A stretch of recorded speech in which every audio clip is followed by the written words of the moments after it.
Laymen's evangelical fellowship స్థాపకులు దానియేల్ గారు 1956వ సంవత్సరం డిసెంబర్ 4వ తేదీన చేసిన ప్రసంగము. డిసెంబరు ఒక గొప్ప మాసం.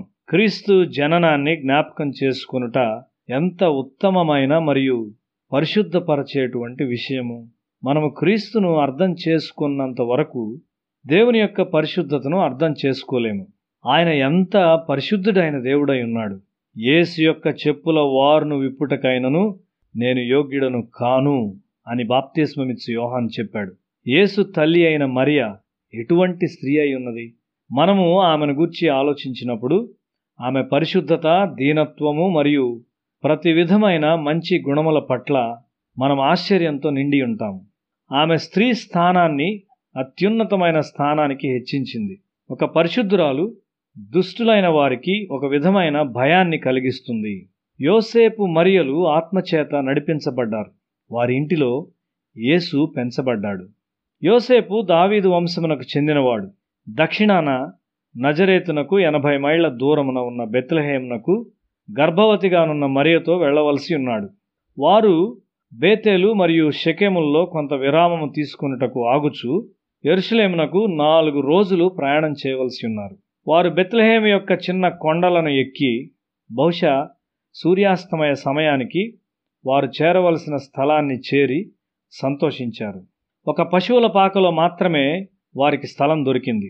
తండ్రి అయిన దేవుడు చాలా స్వల్ప సౌకర్యము గల ఒక పశువుల పాకను యేసునకు ఇచ్చాడు. బెత్లెహేము చుట్టూ గొర్రెల మేపుటకు మేత పొలాలున్నాయి. పస్కా పండుగ కొరకు యెరూషలేములో వారికి 3 లక్షల గొర్రెలు అవసరమై ఉన్నవి. బెత్లెహేము పొలాల నుండి అవి సరఫరా చేయబడును. ఇప్పుడు దేవుని గొర్రెపిల్ల స్వయంగా అక్కడికి వచ్చి లోక పాపముల కొరకు తనను తాను సమర్పించుకొనబోచున్నాడు. క్రీస్తు జన్మించాడు. పరలోకపు గంటలు మ్రోగట ప్రారంభమైనవి. దూతలు వారి గృహాన్ని విడిచి భూమికి వచ్చారు. సర్వోన్నతమైన స్థలముల్లో దేవునికి మహిమ, భూమి మీద ఆయనకిష్టులైన వారికి సమాధానం అని పాడుచు వారు ఆనందించారు. ఒక మనిషి నైతికంగా కలిగి ఉండగల అత్యంత గొప్ప విషయము సమాధానము. సమాధానంలో ఏ విధమైన పాపం ఉండదు. నీవు మంచి చేయుటకు ఆశించవచ్చు, అయితే అది ఒక వ్యతిరేకమైన ప్రభావం కలిగి ఉండవచ్చు. సమాధానము పవిత్రమైనది. నీవు సమాధానము గల వ్యక్తివైతే, ఓ దేవుడు నాకంటే నా సహోదరికి మంచి చీర ఇచ్చాడు, నేను దేవుని స్తుతిస్తాను అని చెప్తూ ఆనందిస్తావు. ఒక దైవజనుడు తనను గూర్చి తాను ఆలోచించడు. ప్రభువా, నీవు నాకు ఈ లోకంలో ఇచ్చినవి కొంచెమే గాని నీ సమాధానాన్ని నాకు ఇచ్చావు. నేను నీ సన్నిధిని ఆనందిస్తూ ఉన్నాను. ఈ పొరుగువాడు భూమి యొక్క శ్రేష్టమైన ఫలములను అనుభవించున్నాడు. నీ సన్నిధి అతనికిచ్చి అతన్ని కూడా ఆనందింపజేయము అని అతడు ఇతరుల కొరకు ప్రార్థిస్తాడు. నీవు ఇది లేదు అది లేదు అని ఎన్నడూ విచారపడవు. దేవుడు నీకు ఇచ్చిన దాంతో తృప్తి కలిగి ఉంటావు. దేవుడు ఈ చొక్కా నాకు ఇచ్చాడు, అది చాలు. ఇప్పుడు అది కొద్దిగా చినిగినది, నేను దాన్ని కుట్టుకొని వాడుకోగలను. దాన్ని చేయుటకు పరిష్కార మార్గమునిచ్చినందుకు దేవునికి వందనాలు అని నీవు చెప్తావు. యేసు ఎల్లప్పుడూ తన శత్రువుల కొరకు కూడా సమాధానం కలిగి ఉన్నాడు.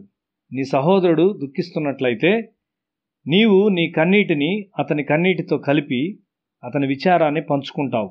నీ సహోదరుడు నవ్వుచున్నట్లయితే నీవు కూడా కలిసి బిగ్గరగా నవ్వుచు అతని ఆనందంలో కలువగలవు.